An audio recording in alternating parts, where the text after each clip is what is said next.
Everyone has something great inside them. And the question of this lifetime is, will you get it out or not?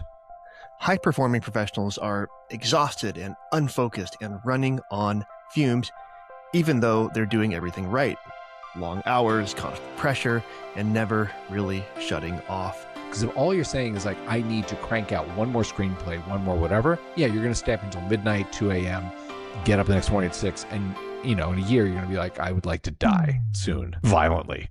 So today we are breaking down why productivity isn't a time management issue, it's a biology issue. Productivity is not actually the end.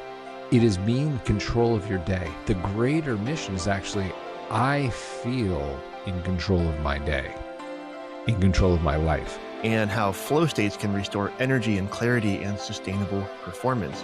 It takes 15 to 23 minutes to drop in. And if you're in the middle of it and you get interrupted, it takes you another 15 to 23 to get back. If you miss this, you are going to keep pushing harder, you're going to keep burning out faster, and watching your edge quietly slip away, even while your career looks successful on paper. It's very easy to look back on the day, the week, the month, the year, and be like, I was busy, but I'm in the same place. So today I am joined by Steven Puri, former Hollywood executive, tech CEO, and founder of the Sukkah, an online community where he helps high performers reclaim focus and flow. Steven has spent decades inside high-pressure environments. I have both been a senior executive at a couple of motion picture studios, so I've worked with a lot of high-performing writers, directors, people in a typically creative field, as well as run a couple tech companies. And he's learned a lot about sustainable performance, which actually runs counter to almost everything that we're taught about productivity.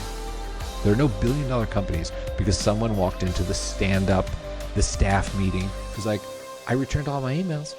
Oh, all my Slack messages returned. No. That meeting where Drew walks in and says, hey, I took 2 hours yesterday and I thought deeply, that changes the trajectory of our company. When you are ready for a way out, this is the way out.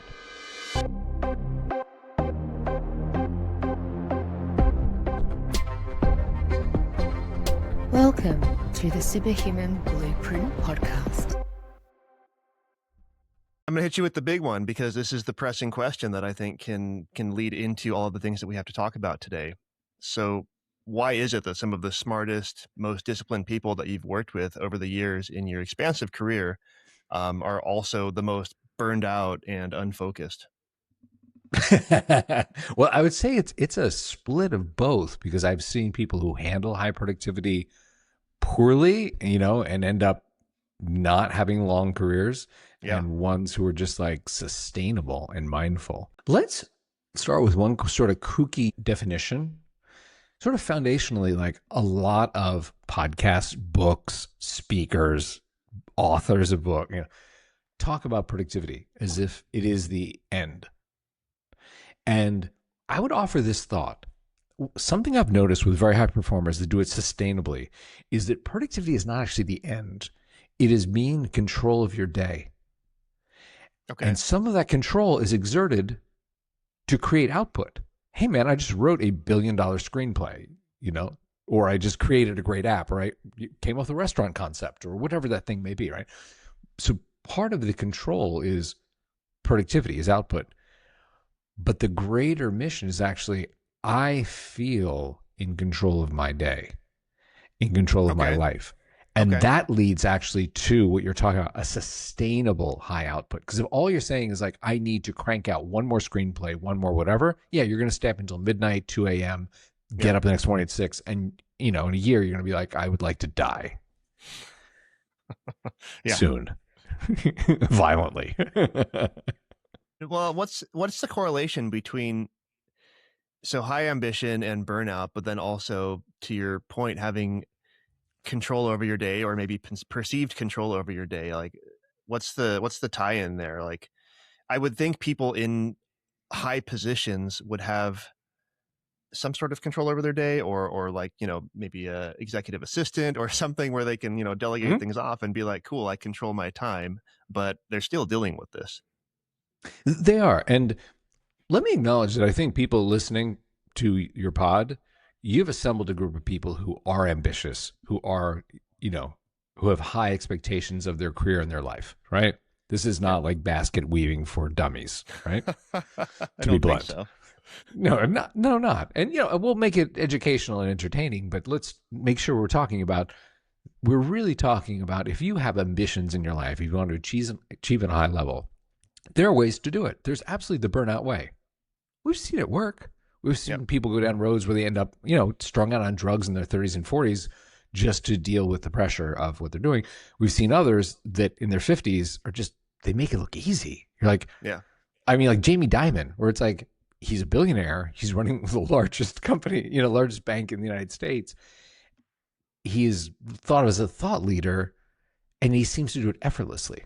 You know, he's charming. He makes time for the things important to him, as opposed to being stressed out and being angry and all that. So let's really aim at something like that, right? Okay. So to go back to what you're saying, if the people who are listening to this are like, yeah, man, I have something to do. I have a mark to leave on the world. I'd like to be rewarded for that, either through, recognition, through money, through power, whatever it is.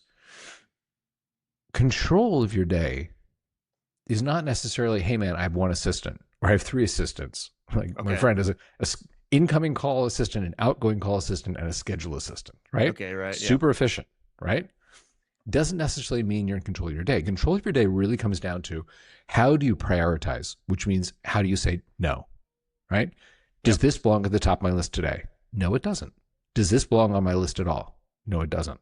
The application of no, as many people have talked about very eloquently, is the first part of exerting control over your day.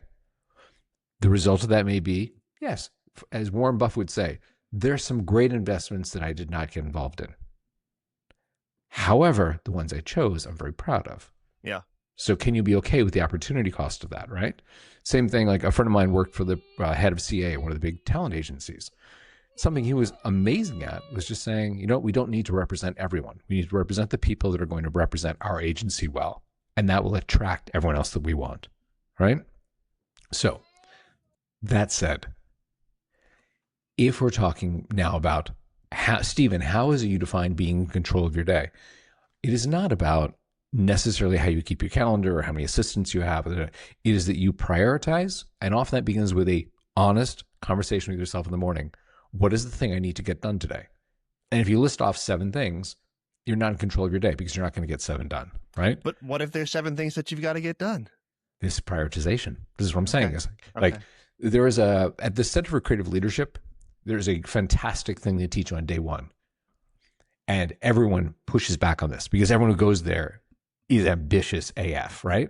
And they simply say, hey, your level of sadness, disappointment, anger, whatever, is going to be the gap between your expectation and reality. So people who are type A plus people who are there at CCL go, you want me to lower my expectations to reality, but I'm ambitious. I expect the world. I want to be Elon Musk and running $3 trillion businesses, right? This sort of thing. And over the course of your work at CCL, you realize what they're actually saying is you can achieve whatever you want, but you're going to choose how happy or upset you are as you get there. Okay. Work as hard as you want, but that gap is going to be unhappiness. You can close it and still achieve as much as you would achieve. Right? Okay. The gap is not about achievement. The gap is how you're going to feel. So when you say to me, but Stephen, there's 7 things on there. Coach Drew, there are 17 things on my list today.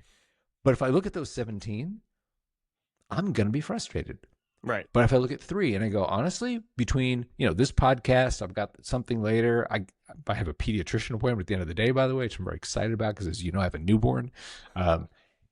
If between those, I do these 3 big things, the ones that actually move my company forward, it's in the win column. I go to bed tonight. The other 14 things on there, I chose that they were not priority over these 3. And that's what it's about. It's not about, staring at 17 and going, I'm a loser. It's going out which 3 changed the world around me. Okay.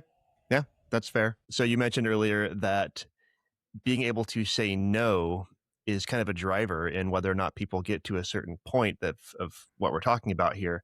I would expect that when people get to a certain level of authority, I suppose, within their career Mm-hmm. that they would have to be able to do that. But do you find that some people still have a hard time with that?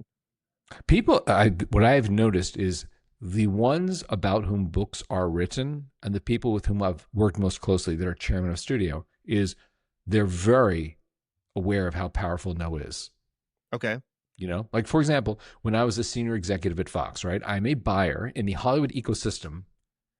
There is money, the people who guard the money, and the people who want the money, right? To be very blunt, right? This is not show art. This is called show business, right? Sure. So you have the studios and financiers who have the money. You have people like the jobs where I was in, senior executive at a studio, where you were there to guard the money, to dole it out to the things you think will return the studio money. It is a business, right? And then you have everyone who wants the money. Producers, writers, directors, the whole slew. So your studio. Just a short primer on how the studios are set up is you have some sort of chairperson type, right? That ultimately has the green light authority. They have a small committee around them that does that. Then you have the studio slate, which at a major studio like a Warner Brothers, Fox, Disney, so it could be, let's say, 400 projects. And by that, I mean, hey man, it's everything from this pitch that Drew brought in. It's the life rights of this football player, want to make his biopic. It's this book we optioned. It's a script we bought. It's a remake of this thing, right? So let's say there are 400. And then you have basically underneath the chairperson, 4, 6, 8 senior executives, among whom those 400 projects in some state of development are divided up, right? So your studio is going to make release one film a month, maybe 2 in the modern day. Okay. So that means if there are 6 or 8 executives, each of you maybe gets 1 or 2 shots on goal a year. Okay. And every day you have multiple pitches coming at you. So you really become very comfortable with no, because you're like, no, if I'm going to ask for $150 million from my boss to go make a movie, I'm not going to say no to any random thing that walks through the door. Okay. So here's the deal is that application of no is the way in which you enforce your priority. You walk your talk. If my priority is, for example, back in the studio days, I want to make a great science fiction, sort of the postmodern science fiction epic, right? Or I want to go make a great remake of a, mythological thing from the Greek or the Roman or the Indian mythology or something like that. You're going to go say yes to that thing you find and no to everything else, right? Opportunity cost is too high. So that's kind of what I mean by the application of no, is you become more comfortable as you go up the ladder if you're going to proceed, because if you don't, you get stuck in the middle. Yeah. You have too many things that waste your time, and you're never going to be chairman. Yeah. Got it. Most of us are maybe not as self-aware of where we are on the spectrum of high performance and burnout, but also maybe aware of our own ability to either say no or to manage the things that we can manage that control whether or not we're where we land on this spectrum. Hey folks, please just give me 30 seconds of your time. 2025 was our best year ever. We grew so much and we are looking to grow more in 2026. And it is all thanks to you, our viewers, our listeners. However, most of you are not actually subscribed to the podcast. So my ask of you today, if you enjoy our show, please subscribe to the podcast on whatever platform it is that you're listening to us or watching us here today. It would mean the world to us. It will help us to reach more people and to continue to grow our show and share the knowledge that we present to you. Thank you so much. Back to the show. Do you find that there are things people can focus on when they're looking at sort of self-realization or self-actualization where they can say, okay, this is what I need to work on? Or do they often need a third party to say, hey, this is what's going on with you? There's a lot of great psychological research around how scared we are of perceived negative outcomes. Yeah, I bet. And our fear is way out of scale for the reality. Yeah. Right? Yep. I always tease people I counsel, even, in discussions with my family about everything is negotiable except death. And, eventually that'll be negotiable too. But at this point in time, 2025, when this is being recorded, everything's negotiable. So your perception of, if I don't attend to this thing, do this thing, fulfill this favor, go to this event, make that thing, I will be hated, shamed, whatever, blah, blah, blah, right? Yeah. Let us be super clear. Everyone is starring in a movie called themselves. Yep. You are a supporting player in the movie called Steven. I'm a supporting player in the movie called Drew, right? Right. You're going to move on with your movie after this podcast. And suppose suppose Suka Company doesn't work, right? Suppose it fails. Your life will go on. At some point, you and I cross paths again. You're like, hey, Steven, how did it go with Suka? Da, da, da. Oh, it was really hard, but I'm doing this now. And I will perceive that you're going to judge me and be like, oh my God, he's a loser. Well, you may be like, oh, dude, it's great to see you. How's your kid? Oh, how can I help you with your new thing? Right? Yeah. And that perception of how powerful a negative outcome is way at a scale. So if you can talk yourself out of that and go, you know what? Let me focus on the positive outcome. Things don't work out. Most things don't. It's okay. Yeah. It releases you from a lot of bullshit on your to-do list. I have a personal experience with that. I left a 10-year career in finance, and I went out into the world for a couple of years to go discover the world and enjoy life. And I came back, and I thought when I came back I wanted to be a police officer. And really? Yeah. And I actually went through the application process, the very, very rigorous process, and I ended up pulling out when I got to a certain point because of some family stuff. But I did not want to tell anyone that I was applying for that, because if I didn't get it, I didn't want to have those conversations with people. Right? And in the aftermath, how did that play out for you? Well, in the aftermath, eventually, when I kind of got over the disappointment of not proceeding with that, right? I'm quite open about it. I don't care anymore. So it doesn't matter. And people are like, oh, that's interesting. You wanted to go from being a financial professional to being a law enforcement professional, which is completely different. But in the moment, it was like, okay, I have to tell these 30 people that are going to be part of my background investigation that I'm putting their name and contact information on here. But I don't want to tell anyone else. And I'm going to ask them not to tell anyone else, because I don't want to talk about it. One, for fear of, if I don't get it, then I have to confront all those people and tell them I didn't get this job. And two, because it's just such a radical change that I don't necessarily want to have that conversation with people until I land there and can say, yes, I was successful. And you bring up, there are actually two things implicit in what you're saying that I think are fascinating. Early in what you just said, you indicated, actually, it's a really interesting way to engage with me, because talking to random finance bro is slightly less engaging than talking to finance guy who's like, hey man, actually this aspiration is a very different thing. Suddenly it opens up a world of emotional engagement. Like, Drew, that's interesting. Why would you want to do that? What steps are you taking to do, right? As opposed to like, oh, hey man, yeah, my cousin's in finance. Cool. Where are you? You know what I mean? Is there emotional engagement there? No, there's like, that's interesting, dude. It's like when you're developing a movie, when you're breaking story, right? Developing a story on a character, right? You really want to understand the deeper truth of what is going on inside him or her. That's why you're interested in a movie or a story of any kind, like a novel. It doesn't matter. It doesn't have to be a film. Obviously, I know film's better than novels. So that is the first thing you said, I think is really interesting. And the other thing you said is, it recalls in me the famous phrase about, we are held prison by our secrets. So when you say, well, you know what, these are the people that have to give a reference, so I've got to tell them I'm doing this, but otherwise everyone else doesn't need to know this, right? Yep. Is you've built a little prison around yourself, saying like, I can't engage with people in this way around this thing because of my fear of what they will think of me, what those conversations, right? And I have to ask you this, like, in hindsight, do you think the former is true? The thing you said of, this is actually a really interesting thing that I'm doing that people could engage with me about that's semi-unique. Or is it something that's like, oh, thank God I built this prison around myself with secrets? Like, which is more true? Yeah, it would be option one. Right? Are you going to teach your kids this?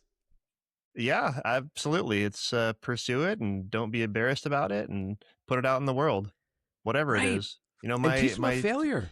Right? My 6-year-old he's at that point. He's very free spirited. He really doesn't conform with the norms of what people think of when they think of a little boy. Congratulations. And he's all him. He wants to wear Hello Kitty headbands to school, and he wants to talk about the most random things that really aren't like little boy like topics of conversation usually, Mhm. and it's all good. And actually, just this past weekend, he worked his very first job. He did a business fair at his school. He was selling crayons at a table, Oh my and God. You must be so so proud. yeah, it was very cute. And he was very successful. Actually, his table sold out. But we had to kind of emotionally prepare him for, hey, you may not be successful.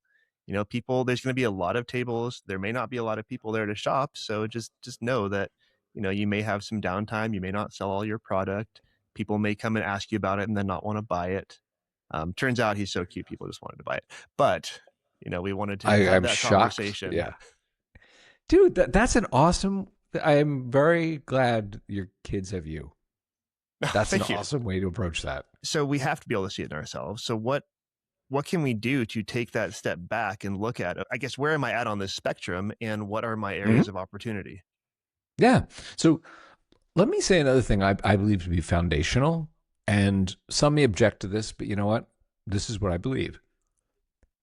And this applies whether you are a leader of people or you are an individual contributor, which is everyone has something great inside them. Okay. And the question of this lifetime is, will you get it out or not? Okay. Yeah. So if you're a contributor, if you're a knowledge worker, you're doing whatever, right? You have agency.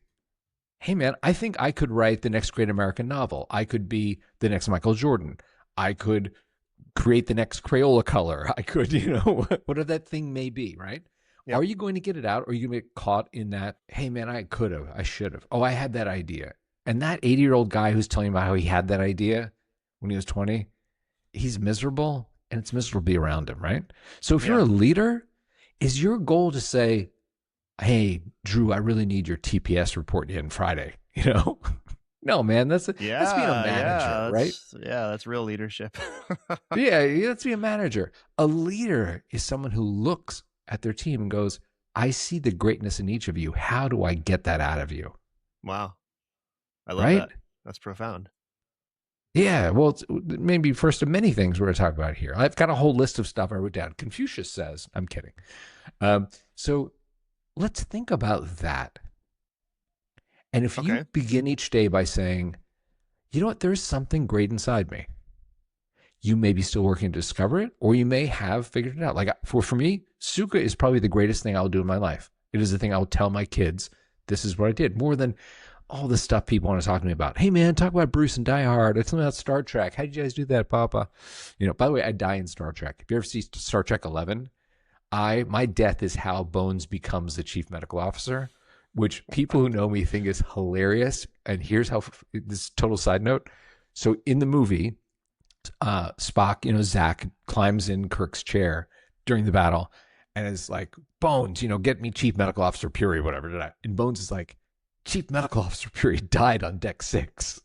And so Spock's like, well, then you're Chief Medical Officer now, Bones, right? And that's kind of how he made up. That's it. Amazing. CMO. Now, my assistants at DreamWorks thought this was so funny.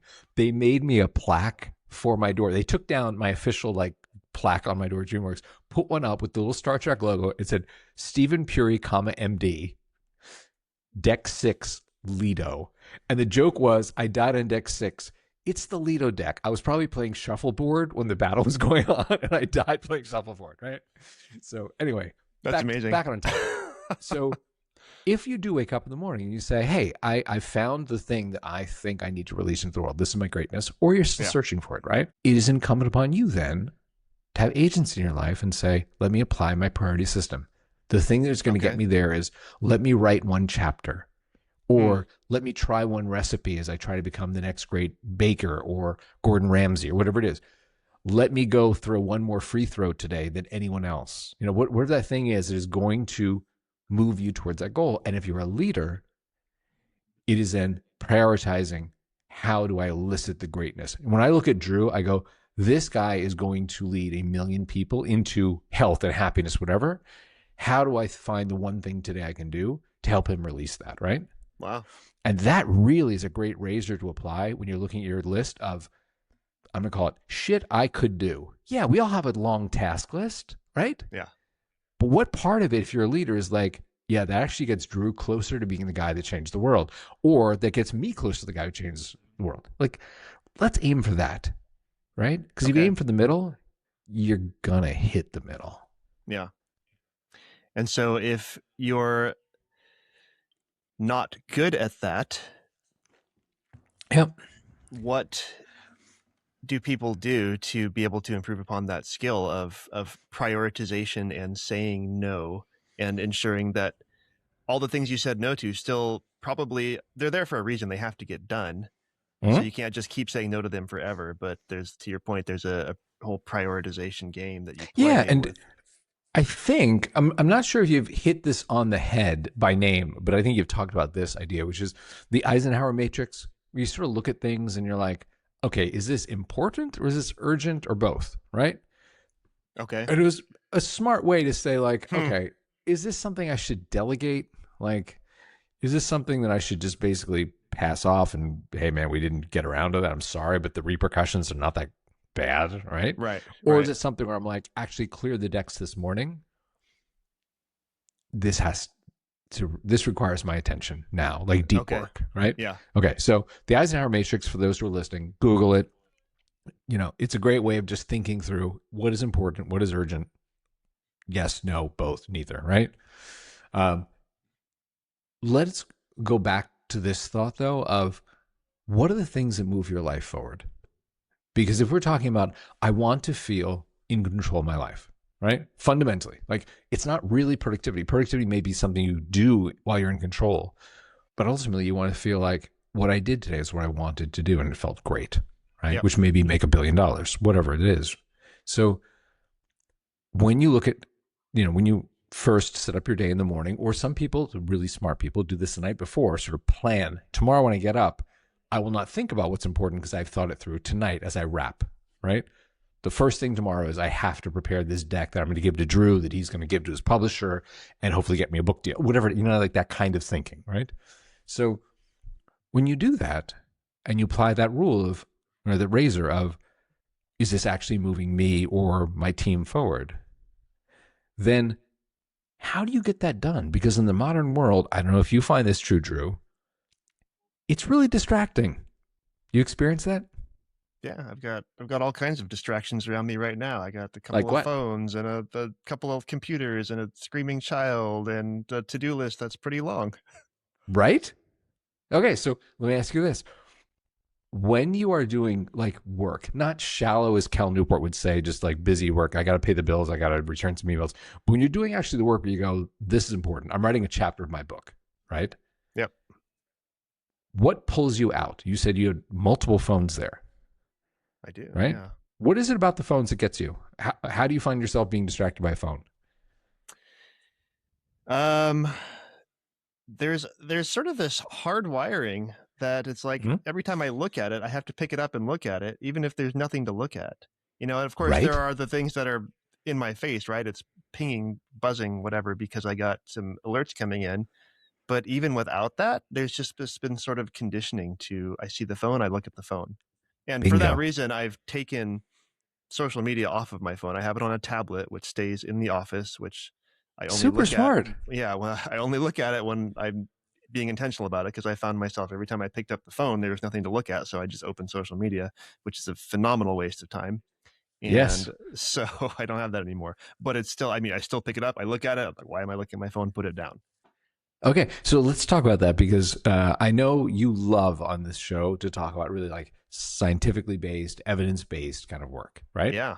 So here's the deal. What you're talking about is we live, and there's a great Huberman lab, by the way, where he talks about this too.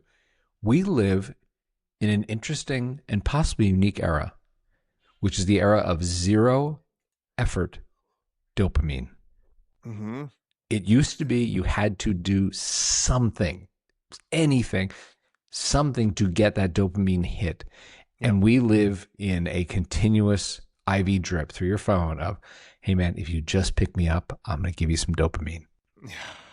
And it's amazing. It's amazing because if you look at the stock market, which you and I do, some people listening here do, and you look at the $1 trillion companies, their business model, many of them is simply steal your life. Period. Full stop. Yeah. That is their business model. Yep. And 10 years ago, you saw when Zuck would have to go to Congress and testify, and he kind of shucks it. He's like, Facebook is just for grandmothers to see videos of their grandkids. That's what we're here, connecting people like a chair. And now there is no embarrassment. Like Elon, you listen to the quarterly earnings calls, and they're like, listen, we've hired the best engineers, the best designers, the best behavioral psychologists and behavioral economists, pay them top dollar to deploy these techniques this past quarter to steal as much as we could of other people's lives. By the way, we call this shareholder value. And next quarter, we're going to hire even more of these people to deploy these new techniques to create more shareholder value. So it's astounding because it's as if Zuck called you up. It's like, hey, Drew, man, can I have your life? And by the way, I'm going to sell it to these advertisers and I'll keep the money. Yeah. But I'll give you some dancing cat videos, buddy. Real quick, guys, on the subject of today's conversation with Steven, if you are interested in seeing where you fall on the performance spectrum, head over to primalwellnesscoaching.com/scorecard. You can fill out a quick questionnaire. It takes about 3 minutes, and we will give you your categorical rating based on those answers. You'll fall into one of 4 zones: the red zone, the warning zone, the optimization zone, or the elite performer zone. That's primalwellnesscoaching.com/scorecard. Takes 3 minutes, fill it out, see where you're at. Maybe you need to join the Sukkah. Maybe we need to have a conversation. Maybe you are in amazing shape. Only one way to find out. primalwellnesscoaching.com/scorecard. It's so interesting because what they've done is they've created addiction, but nobody uses that word in reference to their screen time. But I dare say in the society where we live in, most people cannot fathom the idea of leaving their house without their device, without their smartphone. Yep. It's like, I'm disconnected. What if something happens? Like, for people that are old enough, we remember when we didn't have these and we left the house and we were disconnected and it was fine. If someone needed to reach you, they would leave a voice message on your answering machine. You'd play it when you got home and you'd call them back. Yeah. In the olden times, when you left home with a phonograph under your arm, so you could listen to music on your way. Yeah. Stop by the telegraph to send a message to someone. The other Exactly. Yeah. side of a mistake. Yeah. So I think we agree upon this. Let's say this. We both agree that the phone is beautifully designed by very talented people to pull you away from releasing your greatness. Okay. Wow. Agreed? Okay. I've never put it that profoundly, but yes, I can agree. And as I just testified, it works with me, even though I try to not to have things on there that would make me want to pick it up and Drew, look at it. That was very vulnerable of you. I will match your vulnerability. I will tell you this. I found that when I hit some sort of frustration, like suppose I'm coding and the build keeps failing and I'm trying to figure out why, my hand, like muscle memory, would reach for my phone. I wouldn't actually think consciously, oh, let me get my phone. But it'd be like, I found, you know what? Let me just quickly check my WhatsApp and see. And it'd be that little thing of like, who messaged me? What emails did I get? Something. And it was amazing. It was just trained to go, oh, you're frustrated? There's some dopamine right there by your left hand, right? Same thing. I was writing a blog post for our blog. And sometimes you read the first paragraph or two, you're like, this is terrible. Like the muses are not singing. Yeah. Left hand.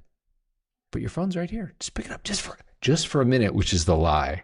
Yeah. It's never a minute. Yep. Okay. Amazing. So I have another question for you as we go down this path. What distractions are actually on your computer? Like websites or apps or things like that. What on your computer pulls you away? The computer really is more on the business side. So I have my priority list, but there are a lot of things that exist very low on the priority list, but they're still in front of me when I've got the computer up, whether it's my inbox or my task list of things that I've deprioritized, but they're still there. And it still pulls me away. I still look at it and say, okay, I don't need to do that right now. Or, oh, let me just look at this again, even though I just looked at it yesterday and I know what it is. I look at it again and then I deprioritize it, but it keeps pulling me in to look at it. Okay, I have a question for you. Do you ever use the YouTube? The YouTube.com. So I do, but really only in regards to my work. So I don't scroll YouTube for entertainment. Interesting. So when you are working on your laptop, and this is something that I have found I'm guilty of, is I will need to watch a YouTube video. Maybe it's there's some open source code that I want to use and I need to look how the module is implemented, right? So I find some engineer posted a video about it. I watch that. And at the end, YouTube does a very good job of like, Steven, here are 3 things you'd love. Here's a video on the avionics of the A380. Fascinating. Yeah. Want to watch? Sometimes I'll click. Are you good about that? You don't click? For the most part, no. And as a creator, I hope people do click because I hope my video pops up and they watch it. But now that I've been on here, of course it's a pop up for me. I'll be like, oh, what did Drew do? But no, I'm pretty good at when I need to look at something, I just look at the thing and then close out the browser.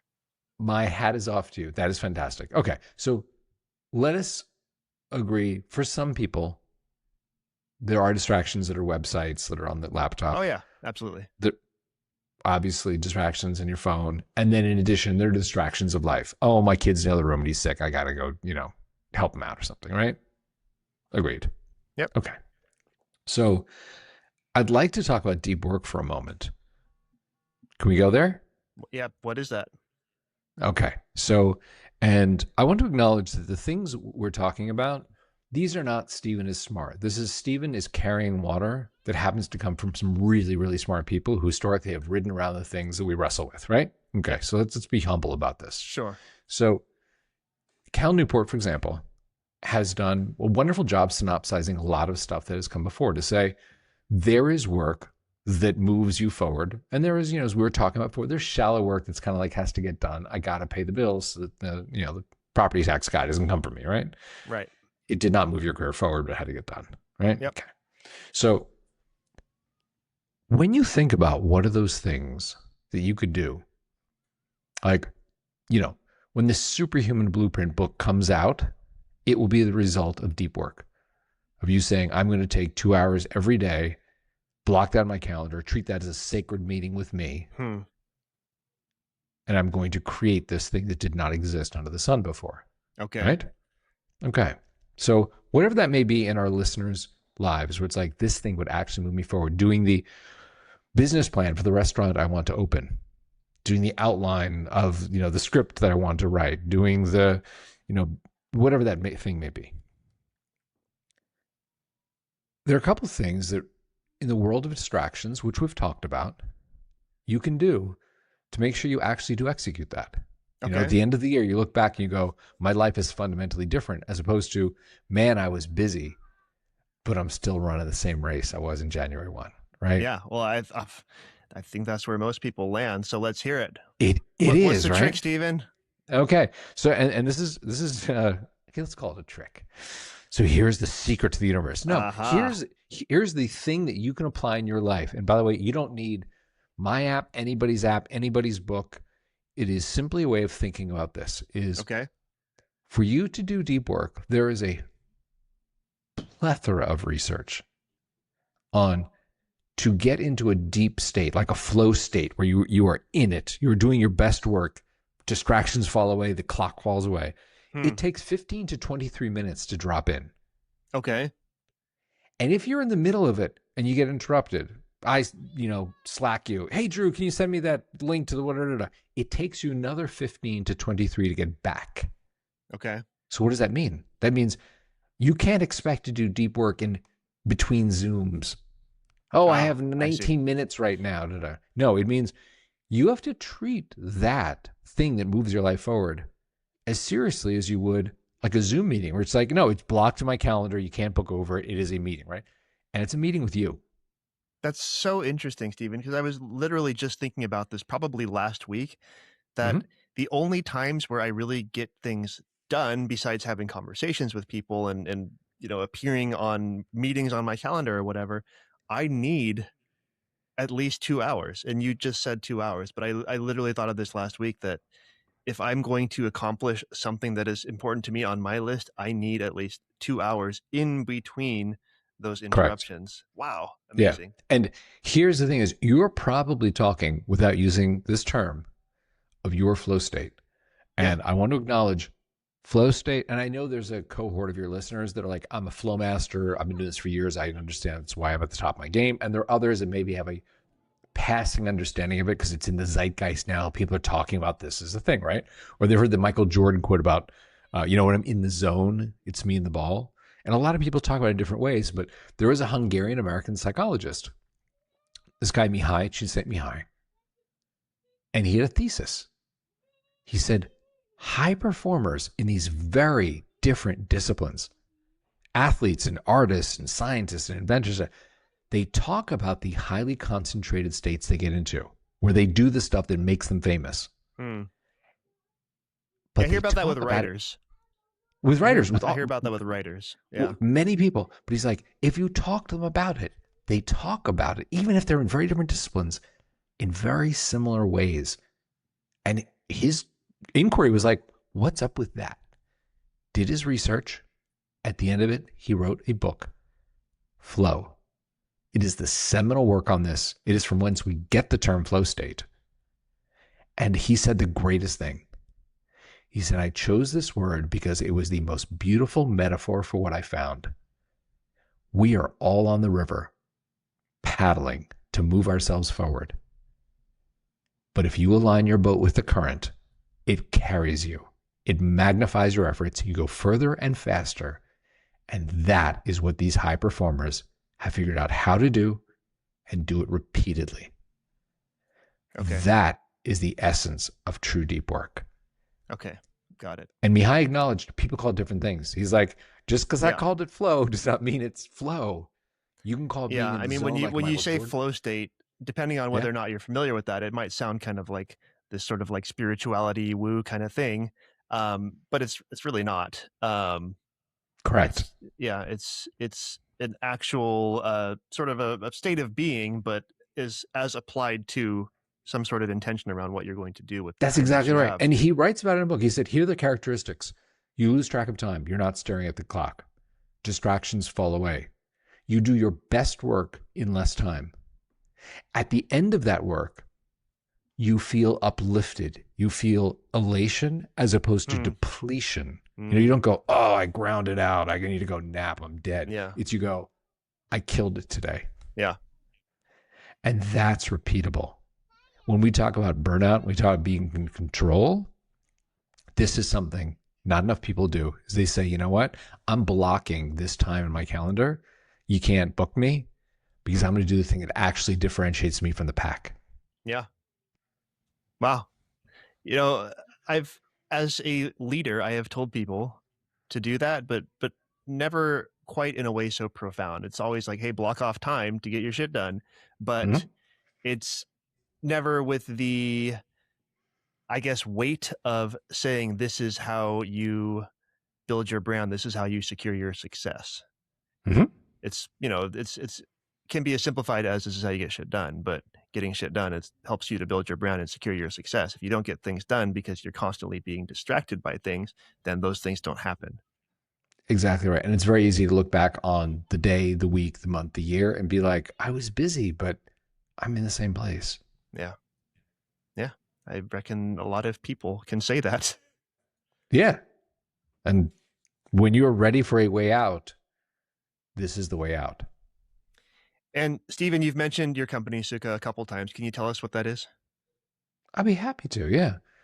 This concept of flow state, which Mihai wrote about, and let's be honest, the shoulders of giants thing, like after he wrote this, some very smart people dug into different parts of it. Like what kind of music helps you get into flow? What kind of like feedback loops get, that sort of thing. So there've been some really smart people who've written on this. We basically said, I would love to get into my flow state more easily. I don't want to have 5 apps. I don't want to have like Brain FM or Endel over here and then a Pomodoro timer app over there. I was like, I just want to have one website with a big play button. In the morning, I don't have to think, open, hit play, start my work. It blocks my distractions. It plays scientifically designed music because guess what? I have a lot of friends who are film composers, Okay. So it's easy to call them up and go, hey man, the research points to, for most people's brains, the sweet spot is 60 to 90 beats per minute. Ambient, non-vocal, so you're not singing along with Blackpink, which I know you love, Drew. No judgment, right? Of course. Rhythmic, long melodic stretches, like certain key signatures. There's a lot of research. So I was able to talk to friends, be like, hey, you have some time in your hands. Like, can you write me this? So we have like 1,000 hours of original music designed around this. There's variation. There are playlists that are like more upbeat. There's some that are down tempo. There's lo-fi. There's binaural. Have you screwed around with binaural beats? I have, yeah. What do you think? Yeah. Yes, no? Does it do it for you, or Yes, is it all yeah. hopes? It's I was not really sure how it would go because it sounds a little eerie, Right? but I it thought so worked. too. I mean, the Yeah. couple times I am very good at sleep, and so a couple Congratulations. times I I'm put so on proud. binaural beat. Thank you. Despite my children's greatest efforts, I am good at sleep. But the couple of times that I put on binaural beats to experiment with it, I found that I was out like that. And Super curious. What Yeah. offset, how many hertz offset did you use? You remember? I cannot recall. No. Okay.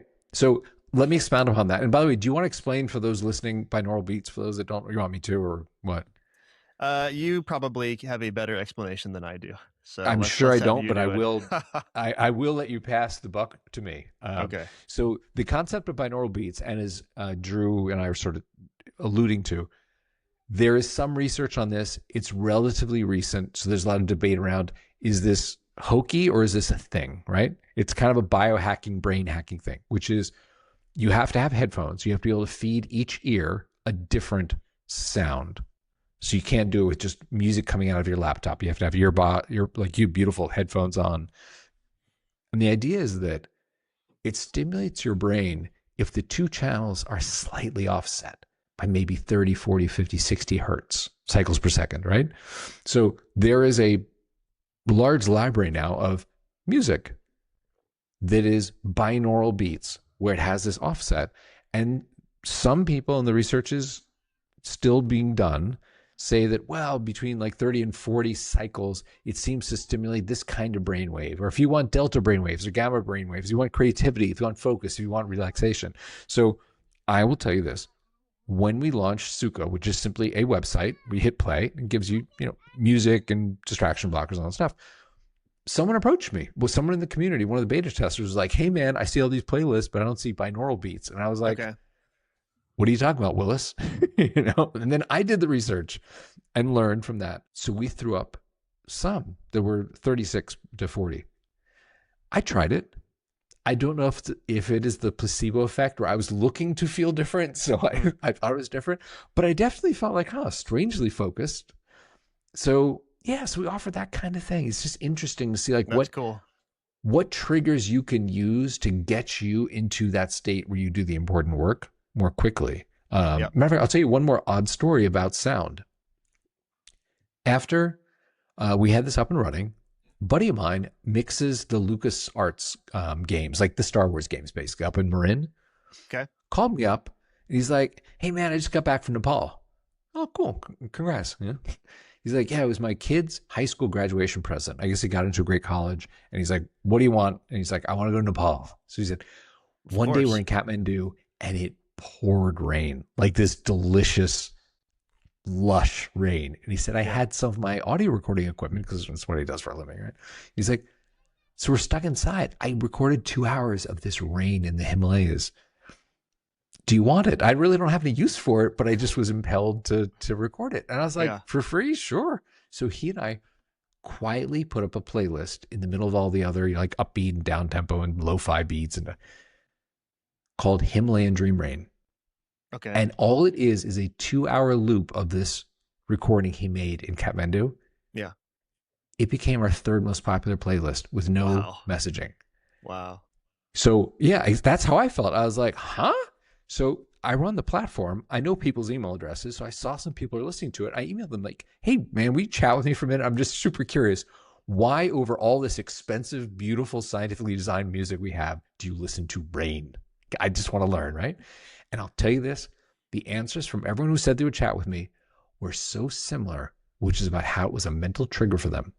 Oh, when I was a kid, my grandmother raised me and she had this house in Georgia. And I remember studying to the rain.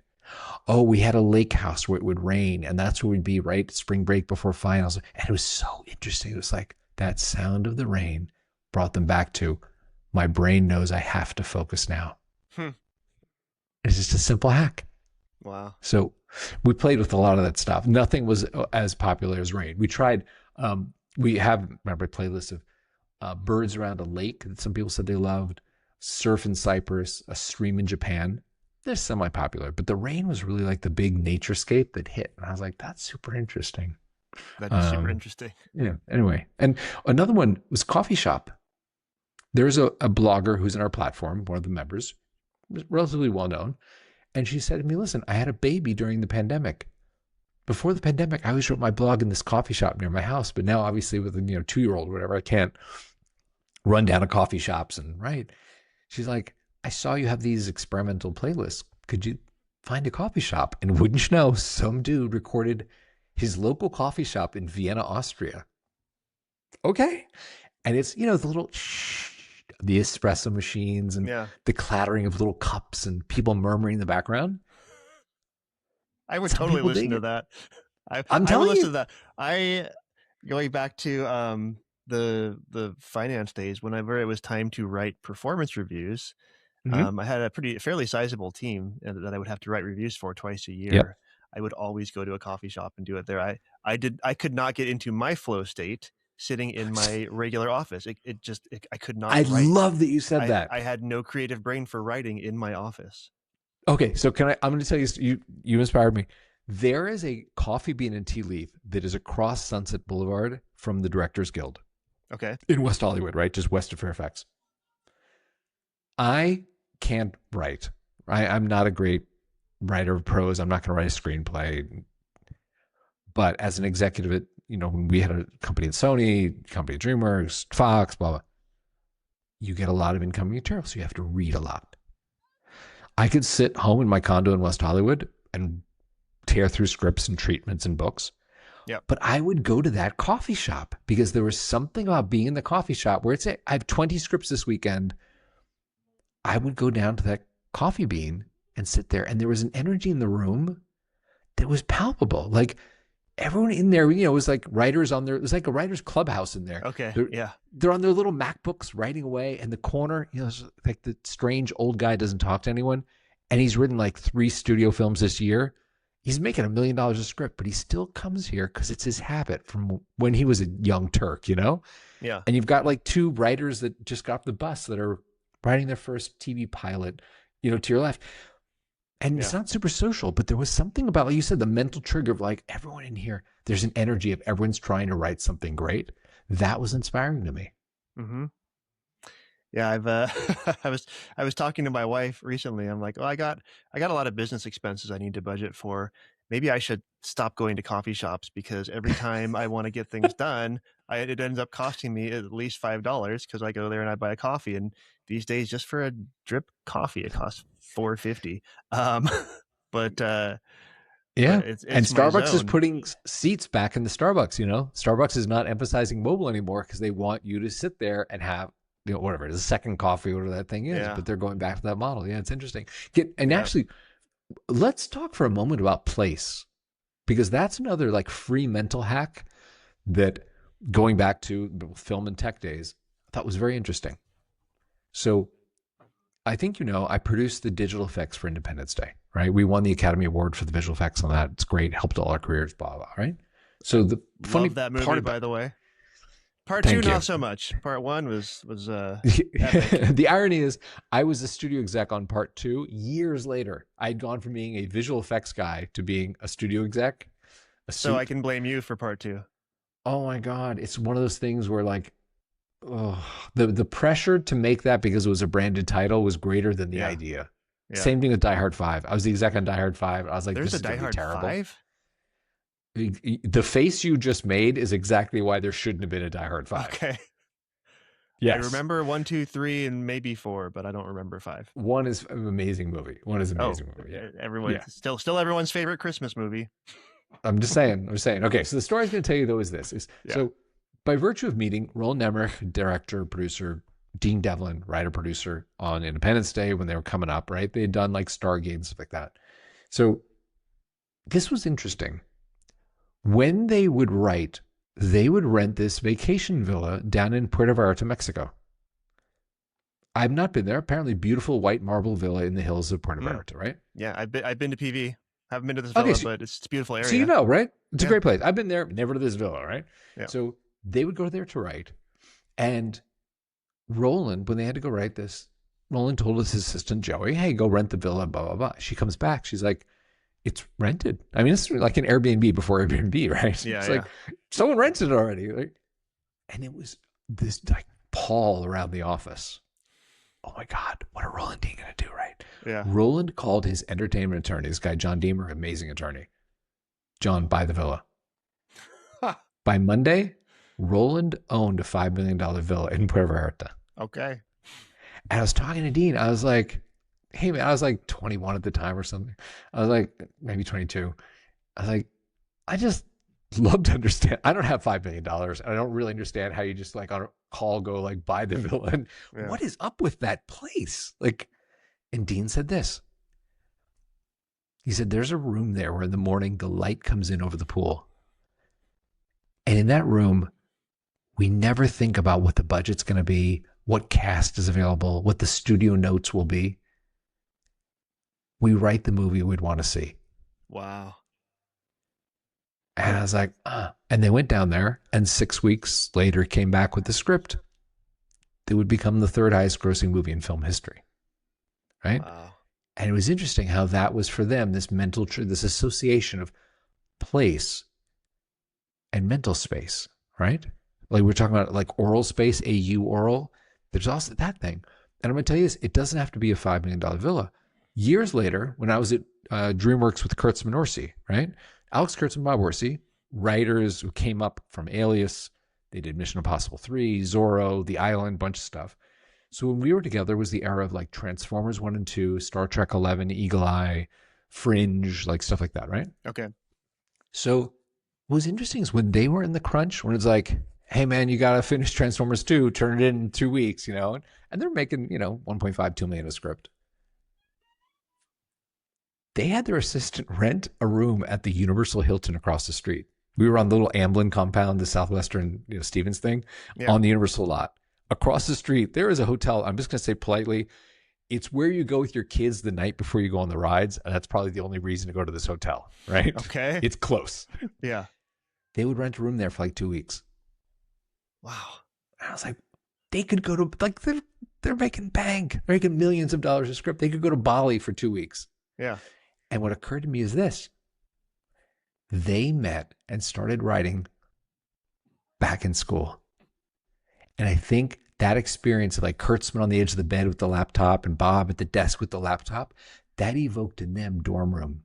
Wow. That brought them back to the mental space of like, we're these scrappy writers we have to prove ourselves and get that job on the TV series.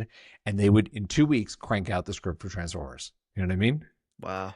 So I say that to illustrate this idea, hopefully in a memorable way, which is to say, if you listening are thinking about what can I do to get into my flow state, to get my brain to make the best use of this time I can block out. Think about what you're listening to, how that helps your brain fall in. Think about associating one place where you do this. Don't try and do your deep flow work at the kitchen table in the morning and then on the sofa in the afternoon and upstairs and in your office in a coffee shop. I'm going to write my book. There is a place where I go to write my book. I am going to go do my business plan. There's a place where I go to do this. And you're going to see as you do that a few times, your brain starts to fall in. Oh, I'm in this place. Right. We should finish the business plan. So at a certain level of, let's say, executive leadership, you maybe have the freedom to make decisions to go do your work in a villa in Mexico. At a certain level, you do not. And so 5 years ago, everyone that worked in an office either lost their job or worked at home. And you talked about this in an episode not that long ago, the stress of the pandemic and the sort of seismic shift. Yeah. So there was the stress of the pandemic itself, but the workers that got sent home got used to working at home, and then they got pulled back into the office, and then there was the stress of being pulled back into the office. And a lot of people are still not over that. They're like, I work better at home. I'm more productive. I don't have to deal with the commute, which stresses me out. But they have to be at office. So some people do not have a choice about where they are during hours when they are required to be productive. So what do? Do they use your app? Do they just find their happy place? What do they do to enter their flow state when they're in an environment that isn't ideal for that state of being? Well, it's a really good question because you're right. We don't all have agency over every part of our work life, right? Sometimes there are working hours where we all need to sit under the same fluorescent lights for 8-10 hours a day, right? It's life. We're not all masters of our destiny yet. So let's talk about this, which is to say, if someone listening to this walks away and says, you know what, I'm going to start blocking in my time this sacred deep work, focus time, flow time, whatever, right? Monday, Wednesday, Friday, 9 to 11, or whatever that thing is that you think you can get away with and actually do meaningful stuff that differentiates you, where you distance yourself from the pack. Take 15 minutes and say, in what areas do I have agency? Instead of focusing on what can I not control?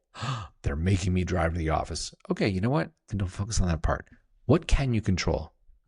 You are wearing headphones, right? Those are, in office, a universal symbol of, I'm not listening to you, don't bug me. Can't hear you, right? So it's a great way to say, oh, if I have to be here and I'm going to do this, get headphones, period, right?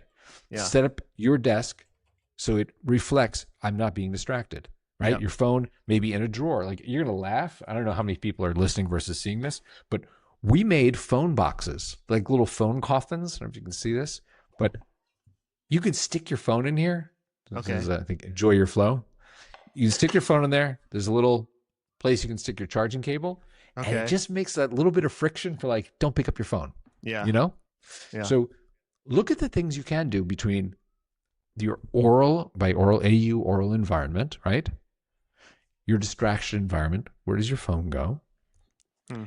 How you set up, your field of view. Like, are people passing in front of you? Or are you turning away from the door? And yeah, if you have the ability to work at home, great. Apply these at home. But even if you work in the office, don't just give up and say, oh, well, I'm screwed. Like, I've got to drive to work. Like, I'm not going to be able to do anything. No, man, set this up. And by the way, as you do this, this is something I've seen because we have a lot of incoming calls from people who are like, hey, man, my coworker, my friend, uses Suka. Can you tell me more about this? As you start to differentiate yourself, people are going to start asking. Because let me be clear, no company has won. There are no billion-dollar companies because someone walked into the stand-up, the staff meeting, was like, I returned all my emails. Oh, all my Slack messages returned. No. Yeah. That meeting where Drew walks in and says, hey, I took 2 hours yesterday and I thought deeply on what our competitors are doing. And I mocked up this idea for a feature I think we should build. And everyone in the meeting sort of turns their head. They're like, that changes like the trajectory of our company. Yeah. That's where billion-dollar companies, trillion-dollar companies come from, not from, I did all the shallow work. So you do that, and then people start asking, how did you come up with that idea? Well, you know what I did? I strapped on some headphones. I got into a flow state for 2 hours, and this is what came out. So let's go win. Yeah. I recently did a podcast with a neuroscientist, Dr. Chris Bray, and one thing I listened to that one. That's where we were talking about the pandemic. Okay. Yep. And so then you heard one of the things that he's promoting heavily, and he's very much in the corporate wellness workspace, is brain breaks. So just getting up and walking away for 5 minutes. He said, you got to leave your phone at your desk. You can't bring your phone. You got to walk away. Doesn't matter if you go outside, that's great. Even if you just change your environment inside, it's still good, but you got to do it. And I think about that, and I think about, okay, what if you pair a brain break with what you're talking about, where you then come back to an environment that is already set up to be, I guess, minimal distraction. And that's probably a profound way to, one, declare to yourself that I am going to be productive because I am making the effort to do these things, but two, like to actually get into that state. Okay. So you opened up, I really appreciate you bringing this up because I don't want to overpack this with information, but since you brought it up, we're going to go there, which is, all right, let's go. Yes. There is a technique called the Pomodoro technique created by this Italian guy, Francesco Cirillo, who said, I'm using a kitchen timer. Pomodoro means tomato. So those kitchen timers look like a tomato. You twist the top. Yep. He used that to say, I've somehow become more effective when I work for 25 minutes and I enforce a 5-minute break. Repeat that cycle. Every Yeah. now and then you take a longer break. After like 2 hours, take a little longer break. And it's interesting because now we have the neuroscience, the actual evidence to back that up. Like there's a really good, I think on one of the Ferris episodes, he talked about, wow, we realize that your brain glucose level, like your brain fuel, does really get depleted after about 90 minutes. You grind it out for 5 hours. Your last hour from 4 to 5 is kind of meaningless. Like you're not doing great work, right? Yeah. Because it's like trying to move your car forward using the starter motor instead of gasoline. Like you're going to move forward a mile an hour, but you're not going to be like moving, right? Yeah. So they're tied to the same idea. So for example, as we were building Suka, one of the things that you brought up are exactly what we did. When you hit that play button, there is a Pomodoro timer in the center of the screen. It counts, you can click it to count up or down, whichever you prefer, how long until my break or how long have I been working, but it shows you, hey, 25 minutes down to 0, and at 0, a little yoga bell rings, and you take a break, and it gives you options. You get points. By the way, we give you a score, just like you get feedback as you work. You get points if you go get a glass of water, if you go for a walk. You want to do a breathing exercise? You want to stay at your desk and just like refresh for 5 minutes by just doing a box breathing or something? You can click. There's a little video offered to you. Oh, do you want to do a stretching exercise, which is actually really great for me? I do a lot of yoga, so it somehow like rejuvenates me more if I stand up and I just stretch at my desk. Yeah. It's available for you. Take these minutes and like you said, do a smart reset. So when you reapproach it, you're approaching it from freshness, not from depletion. So that idea of cycling how you work, it's astounding. You get more done in 2 hours if you took those breaks than if you worked straight through. Yeah. And there's scientific backing to moving your body. So you mentioned stretching. People just walk. People can simply just do a couple of squats, whatever. But there's people should listen to your Christopher Bray episode. It was very good. I agree. They should. I love that guy. Yeah. But yeah, simple movement does create a hormonal response that is going to benefit you and carry you through that next block of time. I used to, many years ago, I worked in the financial district in San Francisco. And when I needed a break, but then two, when I needed to be productive, I had a routine. I would leave my 20th floor cubicle that I was in, and I would walk to I would go to the street. I would walk to the ferry building at the end of Market Street. There was a Pete's Coffee in the ferry building. I would grab a coffee and I would sit on a bench behind Pete's and watch the ferries coming in and out, going across the bay. And I love that. I've done the same thing. For long. Yeah. It was amazing. Yeah. It's amazing. My old girlfriend lived at 170 Brannan. You know where Brannan hits, where Crossroads is, the Cafe Crossroads? No, I don't know that one. No, anyway, yeah, it's right by the ferry building. Okay. I've done that exact same thing and watched the ferries. Yeah. Yep. So I wouldn't take long. I would sit there for maybe 10 minutes. Yeah. But that was it. I'd walk back. But it refreshes you, right? And and my work would be immensely more productive than it would have been if I hadn't done that. Yep. Totally with you. Yep. I know. Cool. Well, this has been a great episode. We've covered a lot more ground than I thought we would. I hope this was not too much. No, I don't think so. Aside from download the Suka app, what else can people do to really keep themselves in line? A lot of people just lose sight of what they're doing to manage their own productivity. So, you can set a timer, I guess. You can change your environment.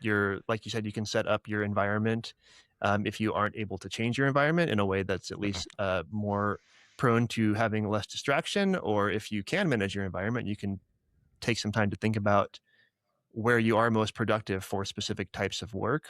What else? Any other tips for people that just need to so let us do this. We covered a lot of ground, like you said, around your physical space, your oral space, how you do healthy breaks, like the fantastic stuff.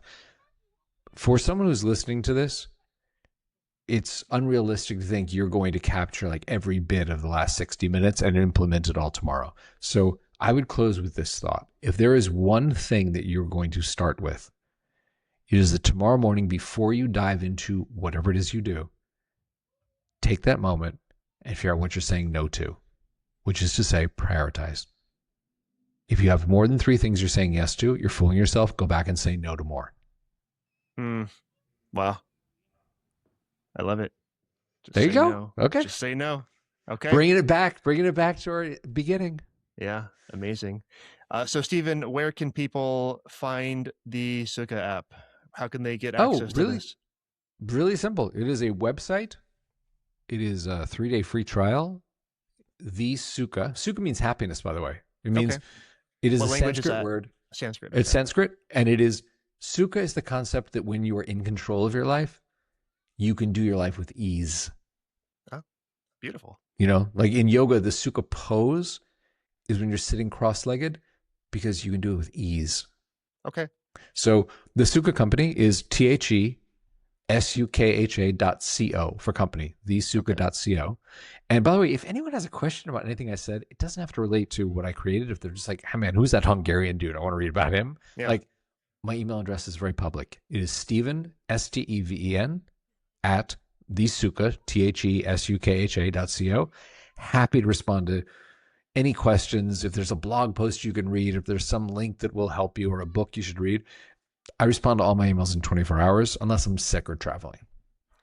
I hope you have that time blocked in and that you're intentional with that time. Oh, call back. Nice one, Drew. Nice one. For folks that are listening to this in their car and don't have a pen, hopefully you can at least remember this name of this podcast. So I will include these links on the show notes for today's episode at the Superhuman Blueprint Podcast.com. Steven, thank you so much for the chat. This has been really fun, and I've learned a lot from you today. Thank you for having me, and thank you to everyone who listened. My pleasure. Take care.